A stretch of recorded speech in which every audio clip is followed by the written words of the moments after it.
قصہ حضرت نوح علیہ السلام کا پارٹ 2۔ حضرت نوح علیہ السلام نے قوم کو دعوت حق دی تو انہوں نے اس سچی دعوت کو جھٹلا دیا۔ اس پر آپ نے قوم کو دلائل کی روشنی میں دعوت غور و فکر دی، جس کا تذکرہ اللہ تعالیٰ نے سورہ یونس میں یوں فرمایا ہے، اور اے نبی ان کو نوح کا قصہ پڑھ کر سنا دو جب انہوں نے اپنی قوم سے کہا کہ اے قوم، اگر تمہیں میرا تمہارے ہاں رہنا اور اللہ کی آیتوں سے نصیحت کرنا ناگوار ہو تو میں تو اللہ پر بھروسہ رکھتا ہوں، تم اپنے شریکوں کے ساتھ مل کر ایک کام جو میرے بارے میں کرنا چاہو مقرر کر لو، اور وہ تمہاری تمام جماعت کو معلوم ہو جائے اور کسی سے پوشیدہ نہ رہے، پھر وہ کام میرے حق میں کر گزرو اور مجھے مہلت نہ دو، اور اگر تم نے منہ پھیر لیا تو تم جانتے ہو کہ میں نے تم سے کچھ معاوضہ نہیں مانگا، میرا معاوضہ تو اللہ کے ذمہ ہے، اور مجھے حکم ہوا ہے کہ میں فرما برداروں میں رہوں۔ لیکن ان لوگوں نے تکذیب کی تو ہم نے ان کو اور جو لوگ ان کے ساتھ کشتی میں سوار تھے سب کو طوفان سے بچا لیا اور انہیں زمین میں خلیفہ بنایا، اور جن لوگوں نے ہماری آیتوں کو جھٹلایا ان کو غرق کر دیا۔ سو دیکھ لو کہ جو لوگ ڈرائے گئے تھے ان کا انجام کیسا ہوا۔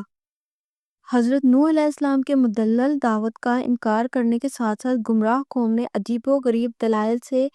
غالب آنے کی صحیح اطلاع حاصل کی۔ نوح علیہ السلام نے ان کے ان باطل استدلالات کا نہایت شافی جواب دیا، جیسا کہ سورہ ہود میں اللہ تعالیٰ نے فرمایا، اور ہم نے نوح کو ان کی قوم کی طرف بھیجا تو انہوں نے ان سے کہا کہ میں تم کو کھول کھول کر ڈر سنانے اور پیغام پہنچانے آیا ہوں کہ اللہ کے سوا کسی کی عبادت نہ کرو، مجھے تمہاری نسبت دردناک عذاب کے دن کا خوف ہے۔ تو ان کی قوم کے سردار جو کافر تھے کہنے لگے کہ ہم تم کو اپنے ہی جیسا ایک آدمی دیکھتے ہیں، اور یہ بھی دیکھتے ہیں کہ تمہارے پیروکار وہی لوگ ہوئے ہیں جو ہم میں ادنا درجے کے اور موٹی عقل والے ہیں، اور ہم تم میں اپنے اوپر کسی طرح کی فضیلت نہیں دیکھتے بلکہ تمہیں جھوٹا خیال کرتے ہیں۔ انہوں نے کہا کہ اے قوم، دیکھو تو اگر میں اپنے پروردگار کی طرف سے دلیلیں روشن رکھتا ہوں اور اس نے مجھے اپنے ہاں سے رحمت بخشی ہو جس کی حقیقت تم سے پوشیدہ رکھی گئی ہو، تو کیا ہم اس کے لیے تمہیں مجبور کر سکتے ہیں اور تم ہو کہ اس سے ناخوش ہو رہے ہو؟ اور اے قوم، میں اس نصیحت کے بدلے تم سے مال و زر کا خواہاں نہیں ہوں،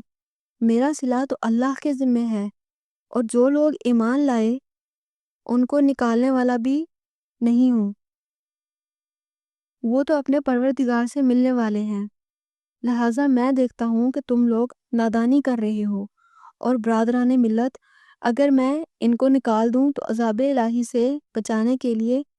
کون میری مدد کر سکتا ہے؟ بھلا تم غور کیوں نہیں کرتے؟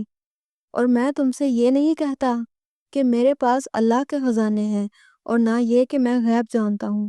اور نہ یہ کہتا ہوں کہ میں فرشتہ ہوں، اور نہ ان لوگوں کی نسبت جن کو تم حقارت کی نظر سے دیکھتے ہو